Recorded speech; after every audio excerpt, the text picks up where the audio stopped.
Donald's ducking debates. So is he getting scared of Biden? Or is Biden better off staying the hell away from him? I'll just give you a big fat kiss. I'm Tim. I've been a Republican strategist my whole career. I love cutting taxes, babies, American exceptionalism, the Denver Nuggets, and RuPaul's Drag Race. And I used to go on TV to exclusively roast Democrats. But then all of a sudden, this racist asshole crashed my party, and things will never be the same. No, I don't take responsibility at all. This is not my party. Brought to you by the Bulwark.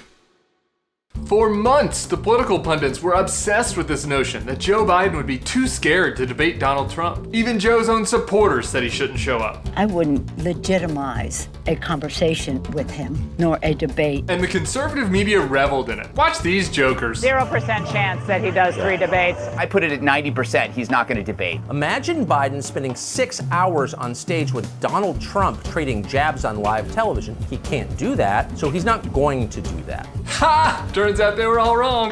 So it's the infected president who's refusing this week's showdown because he's too scared to debate via Zoom, where there's a mute button. If he doesn't debate, if he doesn't do all 3, he should be disqualified. I agree. Disqualified it is. So what's Trump doing instead? Well, House Democrats have already passed a $2.2 trillion COVID stimulus. So will Trump use his skills from the art of the deal? It'd be pretty popular to work with the Democrats to get something done for struggling Americans. But nope. No deal. Instead, the super spreader-in-chief decided to fire off a tweet calling Pelosi ugly and then get back out there onto the campaign trail, packing his supporters like sardines into maskless super spreader events in the most Republican parts of swing states. I gotta say, I knew this administration would be bad, but Trump not giving a about whether his own supporters live or die? Who could have predicted that? When you have congregate settings that have no masks, that is asking for trouble. We should not trivialize this disease. When things are this bad, it's time for some real talk. Some of my Republican Never Trump pals at the Lincoln Project were asked this. Do you bear any responsibility for bringing the country to where it is? A lot of liberals on the internet responded, hell yeah, they do. It's your fault America has lost its way. I'm sorry. I'm sorry.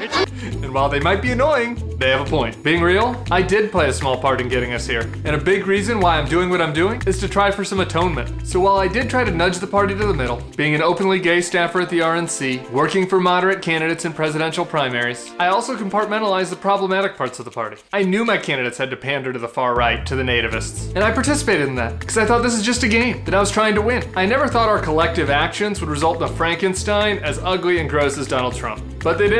So now I'm trying to kill the monster of our own creation. So here's my life lesson for the youngs. If you find yourself with a career in politics or law or business, or really anything that impacts the lives of other people, your job is never a game. And if you're convincing yourself that you're one of the good ones, like I did, you should question who you're surrounding yourself with. Are we the baddies? At the Bulwark, we're doing something I know I feel good about, and you'll get no BS. So with 3 weeks left till the election, stick with us and come back for more Not My Party.